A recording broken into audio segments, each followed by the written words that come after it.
नमस्कार। कभी सोचा है कि किसी की असली पहचान वो ना हो जो दुनिया को दिखती है, बल्कि कुछ ऐसी हो जो पूरी तरह से किसी और को समर्पित हो।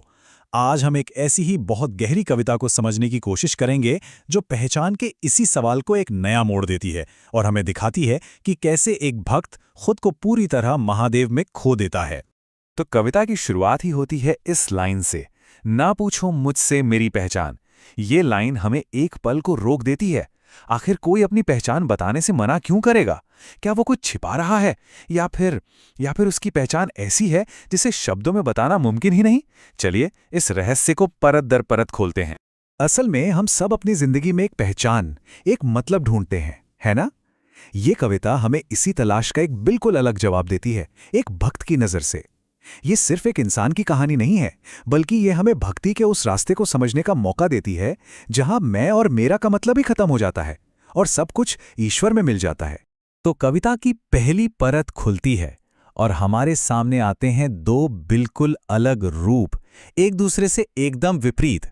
एक तरफ है भस्म, जो नश्वरता का प्रतीक है, और दूसरी तरफ है सुमन, यानी फूल, जो जिंदगी का प्रतीक है। जरा इन लाइनों की गहराई देखिए। भक्त कहता है, मैं तो भस्म का एक कण हूं जो खिल जाए महादेव की मुस्कान से, मैं वही सुमन हूं।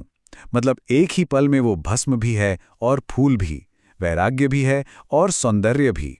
उसकी पहचान इन दोनों के बीच में है और वो पूरी तरह से महादेव की कृपा पर ही टिकी हुई है। तो सबसे पहले बात करते हैं भस्म की। भक्त की पहली पहचान है भस्म का एक कण। ये दिखाता है कि भक्त कितना विनम्र है। वो ये मान रहा है कि ये शरीर तो नश्वर है, दुनिया की मोह माया से बिल्कुल परे। एक तरह से वो कह रहा है कि उसका अहंकार जलकर राख हो चुका है और अब जो बचा है वो सिर्फ शुद्ध सार है। अब हो सकता है कि कई लोग भस्म का गहरा मतलब ना जानते हो, तो देखिए, शैव परंपरा में भस्म का मतलब सिर्फ राख नहीं होता। ये उस परम सत्य का प्रतीक है जो तब बचता है जब अहंकार और दुनिया की सारी इच्छाएं जल जाती हैं। ये पवित्रता और वैराग्य की निशानी है। और फिर भस्म से बिल्कुल उलट, भक्त खुद को कहता है सुमन, यानी एक फूल, जो कि सुंदरता और जिंदगी का प्रतीक है। लेकिन यहां सबसे जरूरी बात यह है कि ये फूल अपने आप नहीं खिलता। इसका खिलना पूरी तरह से महादेव की मुस्कान पर, मतलब उनकी कृपा पर निर्भर है। भक्त का जीवन, उसकी सुंदरता, उसकी अपनी नहीं बल्कि ईश्वर की दी हुई एक देन है। तो ये तो हुई भक्त के अंदर की पहचान, भस्म और सुमन। पर दुनिया उसे किस नज़र से देखती है? अब कविता हमें इसी टकराव की ओर लेकर आती है, जहां भक्त को बाहरी दुनिया के फैसलों का सामना करना पड़ता है। अक्सर जब कोई इतनी गहरी भक्ति में डूब जाता है तो दुनिया उसे समझ नहीं पाती। तो सवाल यही उठता है कि ये दीवानगी है या फिर सच्ची भक्ति? ये एक टकराव है बाहरी दुनिया के दिए गए नामों और भक्त की अपनी अंदरूनी सच्चाई के बीच का। और देखिए, भक्त को पता है कि लोग उसे क्या क्या कहते हैं।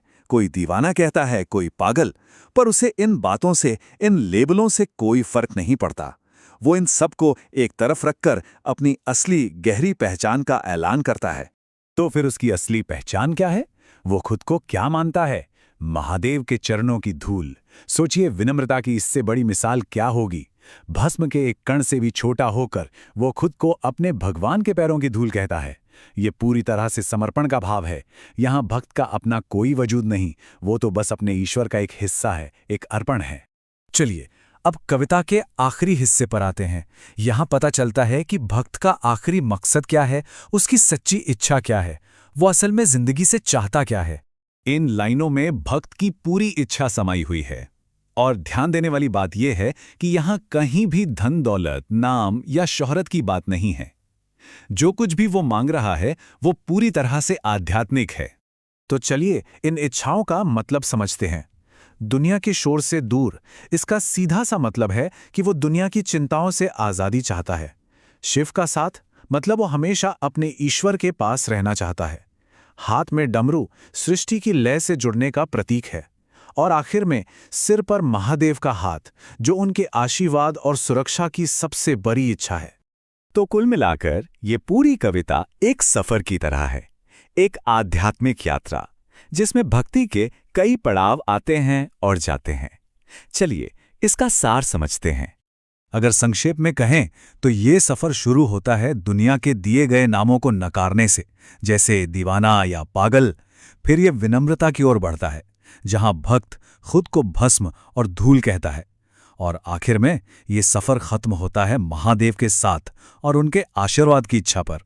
देखा जाए तो ये पूरी कविता भक्ति का असली मतलब समझाती है। भक्ति का रास्ता तर्क का नहीं बल्कि प्रेम और पूरे समर्पण का होता है। इसमें खुद को मिटाकर अपने ईश्वर में मिल जाने का भाव होता है। और जाते जाते ये कविता एक बहुत बड़ा सवाल भी छोड़ जाती है। जिस तरह इस भक्त ने अपनी पहचान महादेव को सौंप दी, हम सब भी तो अपनी पहचान किसी न किसी चीज को सौंपते हैं। शायद अपने काम को, अपने रिश्तों को या अपनी सोच को। तो सोचने वाली बात यह है कि किसी की पहचान का असली केंद्र क्या है? इंसान ने अपने मैं को आखिर कहाँ रखा है?